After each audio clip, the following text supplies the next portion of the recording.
Hi friends, welcome back to 5 star rating kitchen. మరమరాలతో బొరుగులు చాలాసార్లు చేసి ఉంటారు, కానీ ఇలాగా డిఫరెంట్ టేస్ట్తో చేసి ఉండరు. ఒకసారి ఇలా కొత్తగా చేసి చూడండి, పిల్లలు కూడా చాలా ఇష్టంగా తింటారు. ముందుగా దీనికోసం నేను ఇక్కడ కొత్తిమీర, పుదీనా ఈ రెండు సమానంగా తీసుకుంటున్నాను. ఇక్కడ కొత్తిమీర మనం కాడలతోనే తీసుకోవచ్చు. ఒక మిక్సీ గిన్నె తీసుకొని కొత్తిమీరని శుభ్రంగా క్లీన్ చేసేసుకొని మిక్సీలో వేసుకోండి. 1 కప్పు వరకు పుదీనా తీసుకుంటున్నాను. సేమ్ క్వాంటిటీ రెండు సమానంగా తీసుకోవాలి. పుదీనా, కొత్తిమీర రెండు మిక్సీలో వేసేసుకోండి. పచ్చిమిరపకాయలు 2 తీసుకోండి. పెద్దవైతే 2 తీసుకోండి, చిన్నవైతే ఒక 4 వరకు తీసుకోండి. నెక్స్ట్ మామిడికాయ ముక్కలు నేను ఇక్కడ 1/2 కప్పు వరకు తీసుకుంటున్నాను. ఈ ప్లేస్లో కావాలంటే చింతపండు అయినా తీసుకోండి, లేదంటే నిమ్మరసం ఒక అరచెక్క వరకు తీసుకోండి. అల్లం ఒక చిన్న ముక్క 2 ముక్కల కింద కట్ చేసి వేసేసుకోండి. ఇప్పుడు దీన్ని మిక్సీ చేసుకోవాలి. ముందు ఆకులన్నింటినీ కూడా నీళ్ళు యాడ్ చేయకుండా బరకగా మిక్సీ చేసుకోండి. తర్వాత కొంచెం నీళ్ళు యాడ్ చేసుకోండి, మరీ ఎక్కువ కాదు. 1/2 కప్పు వరకు నీళ్లు వేసుకొని మళ్ళీ మెత్తగా మిక్సీ చేసుకోవాలి. నీళ్ళు వేయడం వల్ల మనకి మెత్తగా అవుతుంది పేస్ట్. ఇప్పుడు దీన్ని పక్కన పెట్టేసుకొని పొయ్యి మీద ఒక ప్యాన్ పెట్టుకొని 1 స్పూన్ వరకు నూనె వేసుకోండి. ఇక్కడ మనం ఎక్కువ ఆయిల్తో కాకుండా 1 స్పూన్ ఆయిల్తోనే తయారు చేసుకుంటున్నాం. ఇప్పుడు 1 కప్పు వరకు పల్లీలు తీసుకోండి. పల్లీలు ఇష్టం ఉందనుకోండి, దీని క్వాంటిటీ ఏమి ఉండదు, ఎక్కువ కావాలంటే ఎక్కువైనా తీసుకోవచ్చు. ఈ పల్లీలను ఒకసారి కలిపేసుకొని కొంచెం జీడిపప్పు యాడ్ చేసుకోండి. జీడిపప్పు ఉంటే వేసుకోవచ్చు, లేదంటే స్కిప్ చేసేసుకోండి.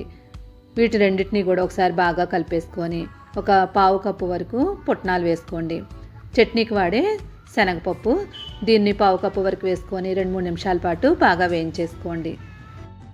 గ్యాస్ని మాత్రం మీడియం ఫ్లేమ్ మీద పెట్టుకొని వేయించుకోండి. ఒక 5 ఎండుమిరపకాయలు, ఆల్రెడీ పచ్చిమిరపకాయలు వేసాం కాబట్టి చూసి వేసుకోండి కారం తినేదాన్ని బట్టి. 2 కరివేపాకు రమ్మలు, వీటినన్నింటిని వేసుకొని 2-3 నిమిషాల పాటు మళ్ళీ బాగా కలిపేసుకోండి. ఇలా కలుపుకున్న తర్వాత 1/2 స్పూన్ వరకు జీలకర్ర వేసుకోండి. జీలకర్ర వేసిన తర్వాత వీటినన్నింటినీ బాగా వేయించేసుకోండి. ఇవి మొత్తం అంతా కూడా క్రిస్పీగా అయ్యే వరకు వేయించేసుకోవాలి. కరివేపాకులో కూడా ఎక్కడ తడి లేకుండా ఉండేలాగా బాగా వేయించేసుకోండి. ఇలా వేగిన తర్వాత దీనిలో ఆల్రెడీ మిక్సీ చేసుకున్న పేస్ట్ని వేసేసుకోండి. ఇక్కడ మనం మిక్సీలో పుదీనా, కొత్తిమీర, అల్లం ఇవన్నీ వేసుకున్నాం కాబట్టి ఇదంతా కూడా మనకి పానీపూరి ఎలా టేస్ట్ వస్తుందో అలా వస్తుంది. ఇదంతా వేసుకున్న తర్వాత ఒకసారి బాగా కలిపేసుకోండి. ఇలా కలుపుకున్న తర్వాత దీనిలో 1/2 స్పూన్ వరకు పసుపు వేసుకోవాలి. నెక్స్ట్ రుచికి తగినట్లుగా ఉప్పు వేసుకోండి. మీరు తినేదాన్ని బట్టి చూసి వేసుకోండి. ఉప్పు వేసిన తర్వాత మొత్తం అంతా పేస్ట్ అంతా కూడా బాగా వేయించేసుకోవాలి. డ్రై అయ్యే వరకు వేయించేసుకోండి. ఎక్కడ తడి అనేది లేకుండా ఉండేలాగా మొత్తం అంతా బాగా వేపేసుకోండి.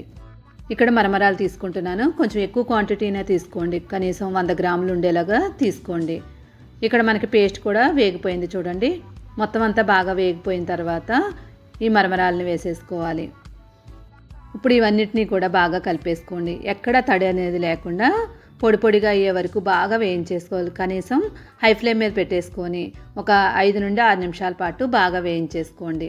ఎక్కడైనా తడి ఉన్నట్లయితే పాడవుతాయి.